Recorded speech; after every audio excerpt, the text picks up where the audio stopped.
Hello, everyone. This is David from MAACcinema.com. We're here today to interview Fast 9 and Warrior star Jason Tobin. Hi, Hey, David. Hi, Jason. How are you? I'm good, brother. How you, man? Good, good, good. Just want to say, happy belated birthday, and Thank hope you you had very a good much. time.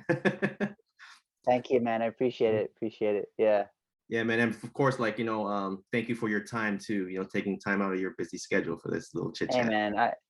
It's all good, man. I appreciate, your support and stuff. And so anything I can do to, help promote our show and, talk about this kind of stuff, it's all good. So thank you for the platform. Thank you, man. Thank you. I mean, first and foremost, we've got a lot of fans. They want to ask about your role in, of course, Fast and the Furious. They Sure. were wondering, they kept asking, is Earl from Tokyo, Drift, the same character as Virgil from Better Luck Tomorrow? Because they kept saying, Well, Han is Han from, yeah, yeah, yeah. So I can't really answer that question because as an actor, I don't know that much more than most other people. You know what I mean? Like I know a bit more than you guys that maybe didn't work on the film or aren't privy to the script. But uh-huh. actually, if tomorrow, you know, the Fast 10 script arrives and in it says, oh, it turns out that Earl is Virgil from Better Luck Tomorrow, then I'm like, okay, then he's Virgil from Better Luck Tomorrow. You know, I learned these kinds of bits of information as the new scripts arrive, or when when I get new information, then I learn more about my own character. You know what I mean? So let me just tell you a little bit of backstory. So originally, when I worked on Tokyo Drift, my name was not Earl. My name was not Earl in any of the scripts at all, ever. And my name was actually at the time, I forget the exact name, but I was known as the Drift Nazi, based on the Soup Nazi from the Seinfeld series, right? From Yeah. Seinfeld. And there was a guy that worked on Tokyo Drift. His name is Toshi, and he was our drifting expert. And he was the one that like helped us through the script. He was on set all the time, and he was always there to check that we were doing things correctly. And Toshi basically became this sort of character, and my character was modeled off of him. He was the one that was always like, like, no, that's not right, this is not good, or no, you don't know how to do that, you know what I mean, like. Right. And Earl became this dude. So Earl was based on this guy Toshi, the drift expert that worked with us. And then when I watched the movie in the cinema for the first time, at the premiere at Universal Studios, way back when, and the credits finally rolled, I noticed that my name was Earl. And I'm like, oh, someone, Justin Lin, obviously, in post-production was like, and rewrote it. And this is filmmaking. Filmmaking and making and writing it's a constant process of, changing. Nothing's set in stone, you know what I mean? Like it adapts, it changes, and when things come up, you know what I mean? Like it's a process, right? And so I'm like, that's interesting. I'm now Earl. And then more interestingly enough, many years later, I find out that if you look at Earl's full name, his name is Earl Hu, H-U, right? Right. Which further complicates the situation, because Virgil from Better Luck Tomorrow, his name is Virgil Hu, Right. right? H-U. So guaranteed, this is not coincidence. Justin Lin has a plan. What his plan is, I don't know. So it's a long way of saying, guys, fans, I don't know yet. But like I said, there is no coincidence. So if like the Fast 10 script opens and it's like, oh, they somehow make sense of it, my cousin, I have no idea. But in any case, my job as an actor is, when I get a new piece of information, is to like incorporate it back into everything that I've done. So yeah, I'm sorry I can't like answer the question any better than that, but guaranteed there is no coincidence. Yeah, yeah. So got to be like Yeah, a little bit of a connection there. absolutely, absolutely. And yeah.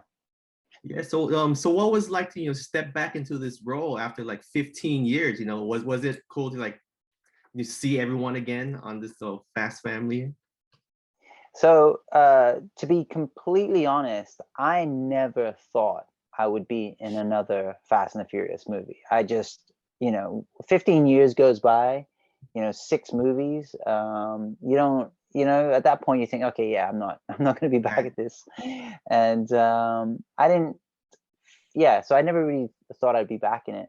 But I was very, very happy to be back. Justin invited me back after I wrapped season 2 of Warrior, and we were communicating via email. And he's like, I want to get you back in the film and in the franchise. And of course, I was very happy and ecstatic to hear that. And it was great to go back because in those 15 years, or 14 years, I should say, between filming. Mhm. Um, there were so many people on the set that were the same people that were on Tokyo Drift. Wow. So many of the crew and people behind the scenes, they were the same people, and obviously it was great to catch up with Sung. It was great to meet Bow Wow again, Shad and Lucas Black. Those guys, when I worked on Tokyo Drift, they were really young dudes. They were barely out of being a teenager. I think they were, maybe early 20s, maybe. Yeah, but And so like back then, Bow Wow was little Bow Wow, right? He's not, yeah, exactly. Yeah, exactly. Yeah. yeah, So 15 years goes by, and they're men now. They're, I mean, not that they weren't, adults, but I mean, they're men. They got families, and I think like there was a real sense of joy of being back on set. Everyone was just in a really good mood, and to see Sung again and catch up with the guys, and then for me, it was a whole new thing to meet, Tyrese and Ludacris and the rest of the gang, and right. Vin and Michelle. Those guys I didn't get to meet doing Mhm. Tokyo Drift. So it was really cool. Yeah, I mean, it was a really sweet experience, and for me, it was we filmed all my scenes in London, and so it was really nice, from my wife and I to like, get on a flight and go to the UK and That's make a awesome. movie there. And also for me, like it was definitely like a pinch yourself moment, because I was sitting there and I'm like looking around. I'm like, I'm looking at all these movie stars, this huge franchise, and looking at Vin, looking at Michelle, looking at all these people, and I'm thinking, how did I get here? It's just pretty crazy. It's pretty crazy how it all works out. Yeah. Yeah, yeah, Who knew? Who thought that I'd be back? So anyway, either way, I'm really stoked to be back. yeah. They've created this Fast franchise into something like Marvel, where it's like a big, um, Hmm. combined universe. So it's awesome to have everyone back from Tokyo Yeah, as well. So you yeah, know, well, yeah, I haven't yeah, seen the actual totally. film, Fast Nine, but from the trailers, from like the screenshots and stuff, I see you sporting like a very Marty McFly look. Was that a Justin Lin's idea, or? Yes. So yes, it was. Apparently, Sanya Hayes, who's our costume designer, so Justin literally said to her, like, Marty McFly, make him look like Marty McFly. And but then you know what? If you go back to Tokyo Drift, I kind of had that look anyway. You know what I mean? Like maybe not the exact same colors, but that sort of like puffy jacket vest. I definitely wore it in Tokyo Drift. So there was some kind of continuity to it. But yeah, that rocket car and me wearing a very Marty McFly kind of costume was very much on purpose. Definitely. Cool, cool. But yeah, I can't wait to see the film. It looks great. Anyways, I want to say congratulations on the renewal of Warrior season 3. I mean, it's a long time coming, but fans has been like Thank you. they've been really Thank asking you very for it. much. I appreciate it. The fans have been fantastic. I mean, let's face it. Like, yeah, I mean, they've really pulled through for us, and you know, yeah, season 3, let's go. So when do you expect to start filming season 3? So season 3, we because obviously there's been a gap with COVID and with the demise of original programming from Cinemax.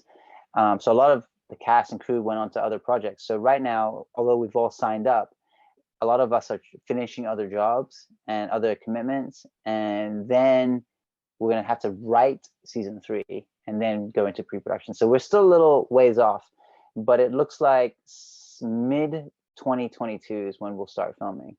And so, you know, it's still June of 2021, so it's still a bit of a gap. But hopefully what that also means is that we're going to play catch up, and we'll probably end up shooting season 4 like pretty quickly afterwards. And so hopefully fans stay patient, and hopefully that means that we can pick up a few more fans along the way too. Wow, so are you breaking the news here that you guys are picked up for season 3 and 4? So I can't confirm or deny what I just said, but I think if you listen to like our show, if you listen to our showrunner, Jonathan Chopper, he's actually kind of dropped the ball a few times in a couple of interviews. So while season 4 is not guaranteed, there is pretty much not a lot of reason to go back to just shoot one season. You know, the cost of bringing the cast back, the cost of rebuilding those sets, the Chinatown backlot sets, and to get this whole process again going, we're more than likely to try and get at least 2 more in. That's Yeah. totally awesome to hear. Yeah, it's dope, right? It's Yeah. so dope. It's so dope. You know what? Thank God for HBO Max, man. Thank God, because you know, with that whole streaming. Seriously. Yeah. I mean, without HBO Max, picking up season 1 and 2 for like all new fans too that didn't have Cinemax, they started watching, and then you got a whole new audience with that streaming service. So thank God for them.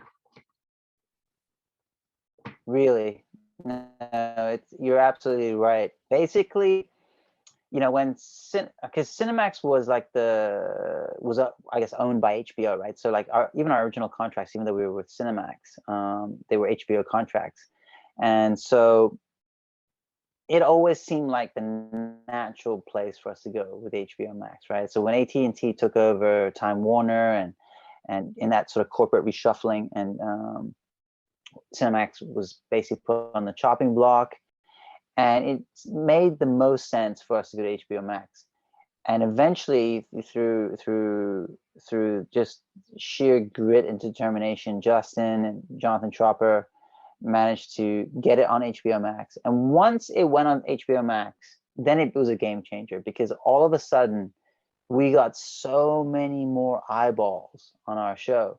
Now, Cinemax is cool and everything, but you know, Cinemax is not a streaming service. It's a subscription service on cable. Mm-hmm. And I think they only have something like 700,000 or 800,000 subscribers. But all of a sudden they went to HBO Max, and every day, like the numbers just kept, piling up, and became one of the top trending shows on HBO Max. And I would look at my social media, and when the show was on Cinemax, every week when a new episode would come out, I'd see a little uptick in my social media, but as soon as it went on HBO Max, it was like every day was a new day. It was another premiere day for a new episode. That's like numbers, and it just kept going up and up. And And so, yeah, going on to HBO Max really made a huge difference. And, you know, the show's just awesome, you know? So we always felt that if it got the chance, if people got a chance to actually watch the show, then we'd be in a good place. And sure enough, you know, once we got to HBO Max, we got the eyeballs, and now we got a season 3. That's how it works. And you know, Yeah, love right, your chemistry exactly. with Andrew, and I just so happy for you guys. What was your Yeah, favorite fight scene, would you say? it's so good, man. So good. Woo! Favorite fight scene. Wow. Okay. Well, I mean, I love them all, right? Because you know, Uh-huh. I get to do them and I get to be in them, and every time I watch one, I'm like, wow, I'm so thrilled. I'm like, I can't believe it's me. Um, uh, you know, obviously, my first fight scene in season 1 at the opening sequence of episode 2 Mhm. is so cool. I mean, they just make me look so freaking cool, right? Like the slow-mo walk, the taking off the jackets, the pulling out the knives, just like slicing and dicing. I joke that that particular fight scene is never ever gonna leave my actor's reel. It's always gonna be on my actor's reel, you know.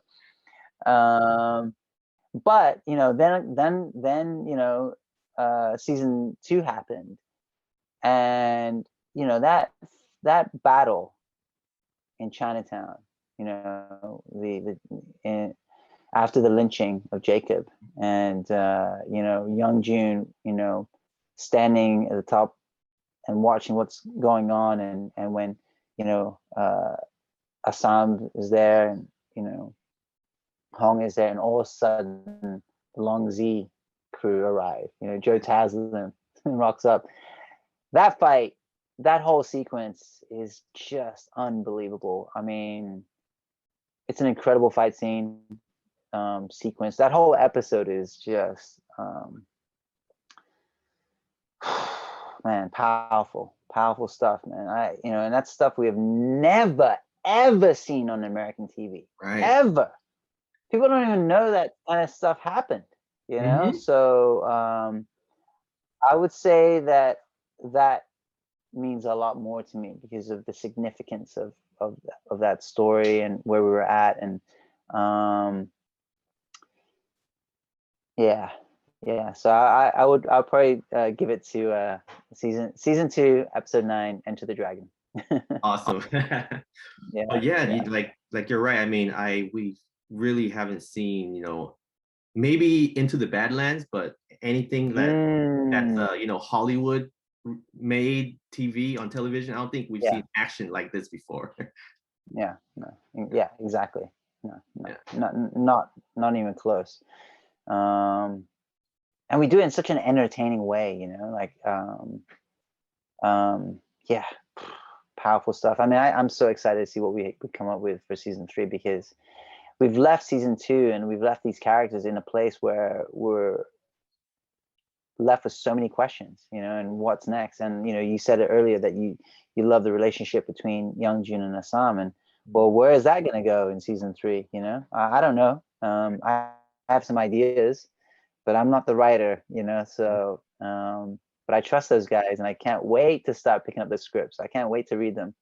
And Awesome. you know, me, even though I'm the actor playing Youngjun, you know, in many ways I'm a fan. I'm the first audience member, you know what I mean? When I first get that script, I'm like, wow. Turn each page, I'm like, wow, this is incredible. Oh my god, I get to say this, I get to do that. Oh. And then when I get to like perform it, you know, on set, it's like we're the first audience, as Right. opposed, you know what I mean, as much as we're there to create. It's like, Uh-huh. yeah, I'm also a fan, like just totally um you know, enjoying it, you know. So yeah, I always think of myself as like the first audience member in that Yeah. regard. Yeah, that's awesome. Um, Yeah. before Warrior, did you have any martial arts training or anything like that? So I actually grew up obsessed with martial arts, and I I trained in martial arts from the age of 9 until I was in probably into my mid-20s. So, when I was in school at 9, it was, it was judo and taekwondo and that kind of stuff. And then when I was 18, I started to learn Muay Thai, and I'd always dabble in like, my friends would teach me like some kung fu forms and stuff. And when I was 18, I had decided that I wanted to become an actor, and I moved to Los Angeles and I studied at the Inosanto Academy. So there at the Inosanto Academy, I would just take, because I was a new actor, so it wasn't like I was busy, you know what I mean? So I had a lot of free time on my hands. So I ended up training a lot, and at the Inosanto Academy, I would just take every single class that I could take, And at the time it was Junfan Kung Fu, Muay Thai, Shuto, Kali, Eskrima, Silat. Wow. Like I said, if I was free and available, I was taking the class. And it was cool because I met a lot of cool people there, and a lot of people that have like gone on to do really big things in the industry, like Chad Stahelski. I remember when I rocked up there, he was one of the head instructors there, but now Chad is directing John Wick films and stuff, and big time director. And there were a lot of stuntmen and actors and stunt choreographers that were there. I wasn't actually into that part of it yet. I was there purely to train in martial arts. And then on the other flip side, I was there in LA to become an actor. And I kind of always adopted a policy of keeping those two things separate, like I wanted to be an actor, I wanted to study acting, and I wanted to be taken seriously as an actor.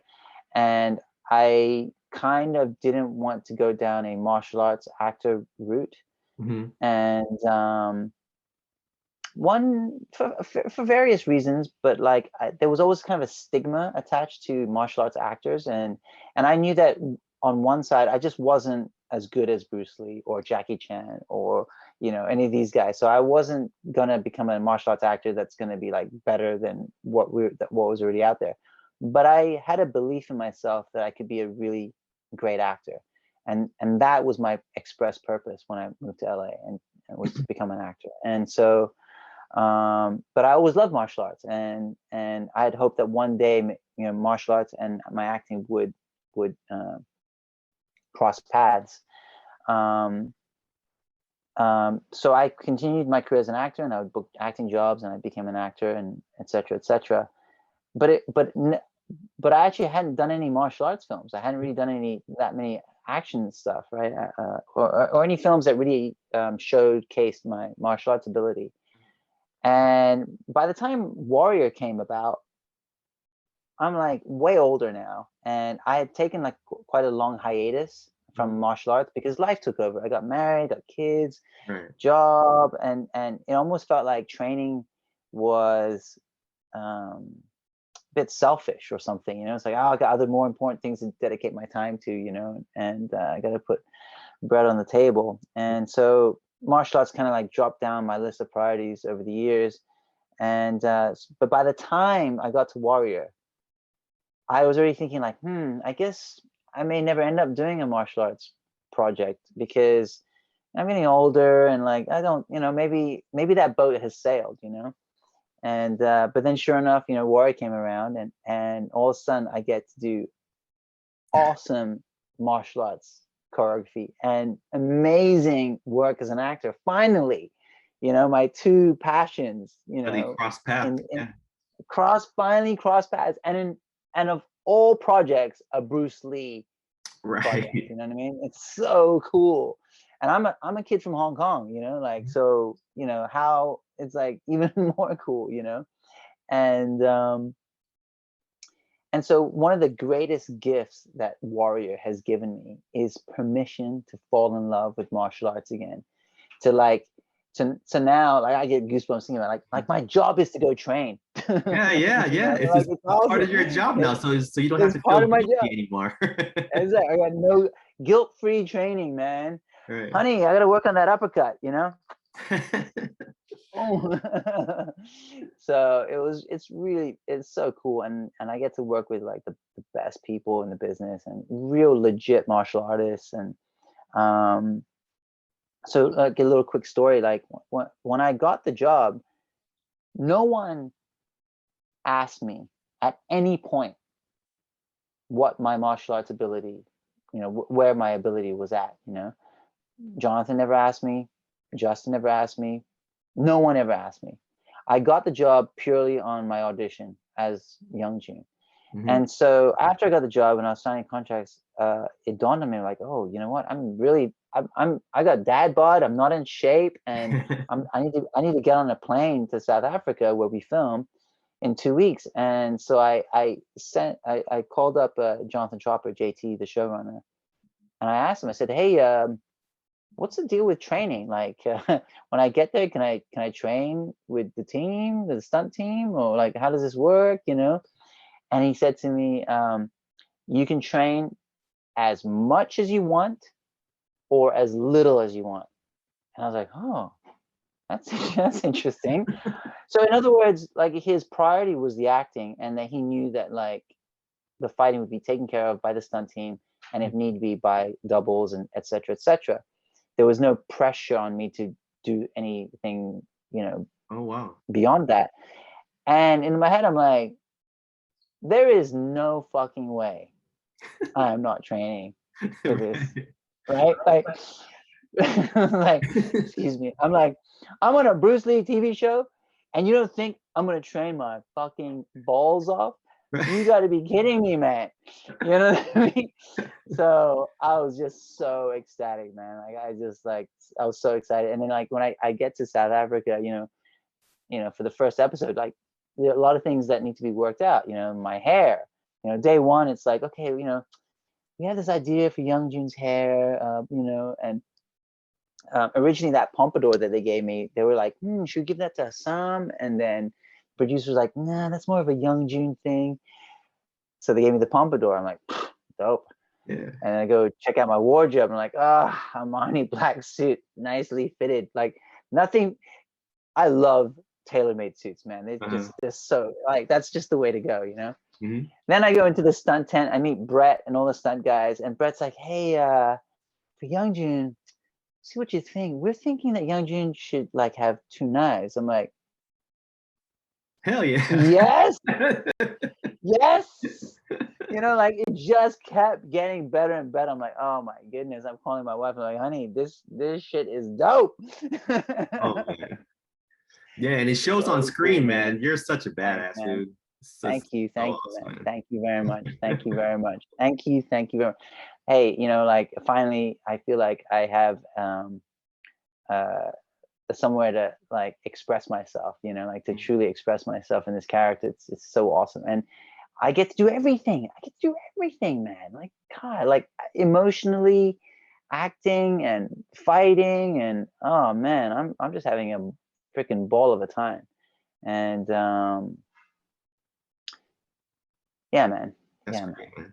That's great. Like I mean, with an action role like this, it leads to other stuff, like A Fistful of Vengeance. It's another action movie. Can we dive in a little bit with that? And of course.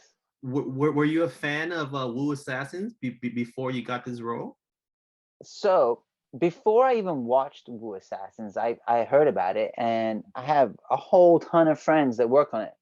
This community is very small, and if you're Asian American, it's even smaller, right? So like I knew everybody. I knew literally the whole cast. Awesome. So even before I think the cameras rolled, when it was announced, I mean I knew everybody, and Louis Tan, like I've known his dad for years, you know what I mean? So like I was so happy for them. I know Tai Ma, I know like Lawrence, and Celia. I know all Juju. So they're all my friends, and so I was really stoked, for them. And so yeah, of course, as soon as I don't know if you guys remember this, but Warrior and Wu Assassin, we did like we did a video with them, like a social media, supporting them and stuff, because we have to, like this stuff is important. And also with like Into the Badlands, like Lewis was obviously was in it, Eugenio was in it, and Dan Wu's been a friend of mine for decades, you know. So like it's a small community, and we're all very supportive of each other. And so when, you know, it looked like season, you know, Warrior was dead in the water, right? Like, you know, season 2 and that we were done. It was just prior to Warrior going on to HBO Max. I think it was like December of 2020. I get a call, and it's for the Wu Assassins reboot movie called Fistful of Vengeance. And I'm like, oh, this is cool. And so I auditioned for it, and you know, they offered me the role, and I jumped at the opportunity to be in it. You know, post pandemic, it was my first job post pandemic, and you know, flew to Bangkok, met the whole gang. So proud of all of them. You know, like, and we had a great time making the film. And on the very last day of the whole shoot, normally at the end of the shoot, of course, you know, people are happy and excited and giddy and stuff, but also there's like this sense of like, it's all coming to an end now, and there's like maybe a tinge of sadness, you know. It's kind of like summer camp. You go into summer camp, you have this very intense experience, and then everyone leaves, you know, and goes their separate ways. And so, you know, and you know, most actors will tell you that there's like this post filming blues. You get a little sad after you wrap, you know what I mean? Yeah. And so I'm on the last day, and it's a pretty intense day for me. It's the last day, and I'm sitting there in the green room with a bunch of the other actors, and my phone rings, and it's Jonathan Tropper, right, the showrunner of Warrior. And as soon as I see his name on my phone pop up, I'm just like, and I knew exactly what that meant, because JT and I have a great relationship, but we don't like call each other, like, hey, how you doing? How are the kids? We call each other when something needs to be said. You know, we don't, you know, there's no wasted chit chat. You know what I'm saying? And so as soon as I see his name pop up, I rush downstairs and I to a quiet spot, and he tells me the news. And it is such a great way to finish a project on the last day of Wu Assassins of all projects, you know. And to find out that, you know, Warrior was going to go again. And so, you know, I joked with all the guys on Wu Assassins. I'm like, you know, I get to be on both shows. Right. You know what I mean? You know, how lucky am I? Seriously, you know. And by the way, the reboot is so cool. It's so cinematic. They have, oh man, it looks so cool. The sets, the locations, the choreography. It's a whole, like, when I say reboot, it really is a reboot. It's like they've almost, like, I wouldn't say forgotten season 1, but they have created something completely new, you know. So is it a continuation of any sorts, or is this a full-on reboot? It is a reboot, but it is a continuation. Yeah, like it's the same characters. Not all the same characters come back, but a bunch of the characters have come back, and it looks like what they're doing is they're going to be doing a series of movies now instead of 10-episode series. Okay. So I think, like, yeah, it's I keep joking. I'm like, come on, guys. Let's go again. Bring me back. Yeah, so maybe after you finish, you know, season 3 of Warrior, they'll give you a ring and come back for another Fistful of Vengeance. Yeah. Totally. I'd love to. I would love to. Those guys, I had so much fun with those guys. You know, so such a fun group of people. Really generous and creative, and they were very welcoming to me. So yeah, it was a fantastic experience. It was such a great experience to have right after COVID, and to kind of kick off 2021. So yeah, it was special, very special. So, you know, I mean, now you work with, you know, like, you know, because, you know, the film The Raid is a huge martial arts big hit, where all martial arts fans, it's one of their top 5 and all that stuff. But now that you work with Joe Taslim in Warrior, now you got to work with Eco Yeah, Fistful of Vengeance. How was that? How was that working with him? It's crazy. This is what's so amazing about my life, right? Like, I'm a fan of that film. I remember watching that film. I didn't know Joe. I didn't know Eco. I just watched that movie as a fan, and I totally fell in love with that. I became a massive fan of Joe and Eco's.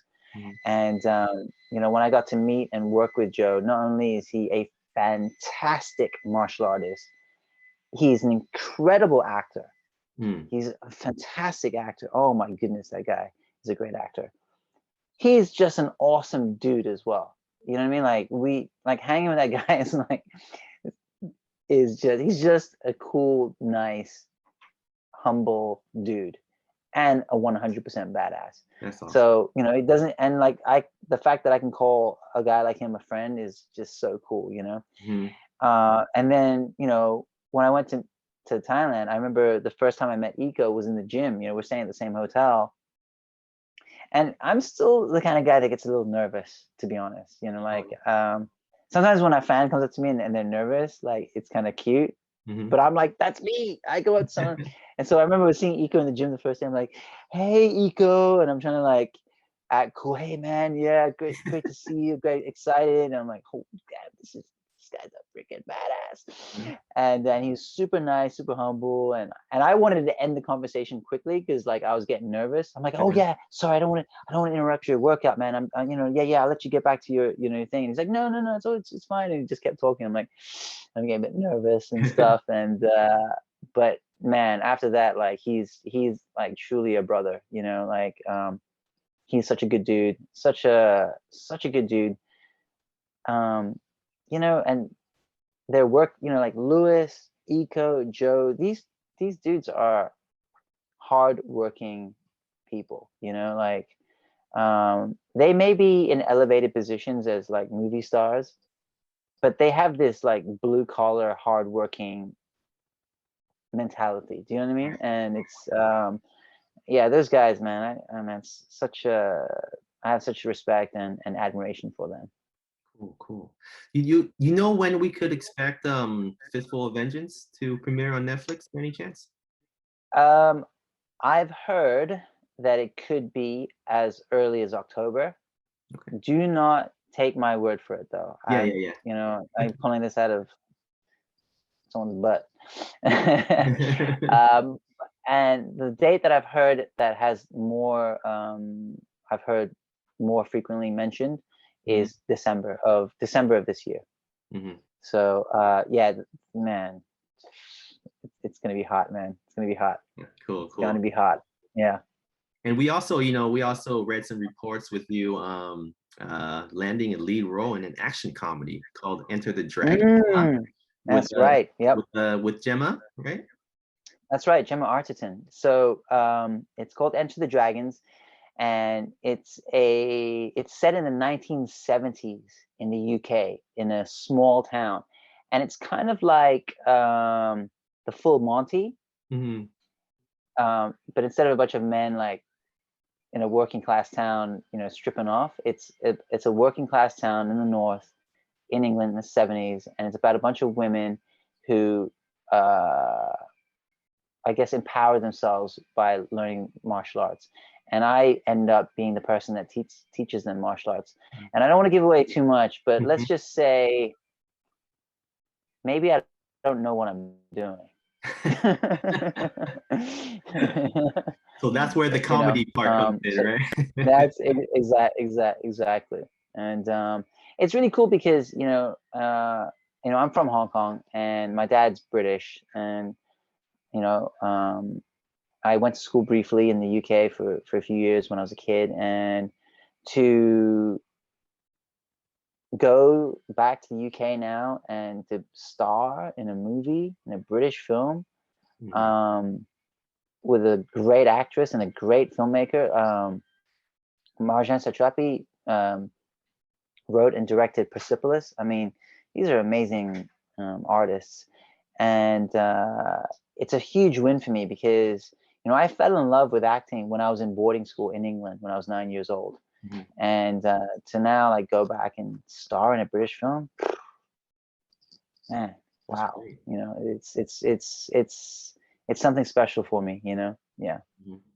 So that film is complete, right? It's complete. No, I was actually supposed to go shoot that pretty soon. Okay. But because of COVID and everything that's happening, it looks like we won't start rolling camera until maybe early 2022. Oh, So okay. I'll basically go from Enter the Dragons, and then I'll go straight into Warrior. Oh, awesome, awesome. Yeah, so you know, back-to-back action. So are you filming something right now in Hong Kong or? So right now I'm not. I'm based in Hong Kong. I live in Hong Kong. Oh, you're based in Hong So Kong. based in Hong Kong. Yeah. So I was born and raised in Hong Kong. I left Hong Kong to go to school when I was a kid, and then I came back to Hong Kong, finished high school here. I moved to America when I was 18. I emigrated. Basically, I'm an immigrant, and I was an illegal immigrant at that for some periods of time in the States. And that America is where I learned my craft as an actor and became a professional. It's where I put in my time. And after several years or decades there, I moved back to Hong Kong, and this is where I have a family and stuff. And so I'm based out of Hong Kong. So right now I'm not filming anything. There's a couple of things that we're kind of toying with and discussing, and a couple of things going on. But recently, last week, I did a radio play for Audible with Daisy Ridley, who plays Rey in the new Star Wars movies. Right. And I'm also in discussions for some other film projects coming up in 2021 still. So, but to be honest, I almost don't want to work the rest of 2021, because I know that 2022 with Warrior and Enter the Dragons, I'm going to be so busy that I just want to spend this time now with my family, because COVID kind of separated my family for a long period of time. And because I want to keep my wife and kids safe. So they ended up going back to Sydney, Australia to stay with my parents-in-law. And I stayed in Hong Kong. And we were at the time we were thinking like COVID was just gonna like come and go, you know. But little did we know that we ended up spending like almost 7 months apart in 2020. And then this year, because of COVID, normally if I film in Bangkok, I could just fly to Bangkok, you know, shoot my scenes and come back, right? But because of COVID and for Fistful of Vengeance, I had to be there for almost 3 to 4 months. Wow. And so being away from my wife and kids for that long is just brutal. So right now I'm a dad. That's my number one role. You know, I'm spending as much time as I can with my kids and taking them out and spoiling them. At some point I'm going to have to go work again, because obviously having kids is not cheap. Right. But yeah, that's the situation right now. Right, man. I mean, enjoy, man. Enjoy and spend time with your family for sure. Yeah. And we cannot wait for all your upcoming projects. I mean, we got Fast and the Furious next week. We got Warriors season 3 we'll be filming next year. That's right. And, that's right. Fistful of Vengeance maybe, fourth quarter December, of 2021. Fourth quarter. Yeah. And yeah, man. Us fans, we are definitely looking forward to all your projects, and thank you so much for your support for the page, and cannot wait, man. Cannot wait for all. Thank you very much.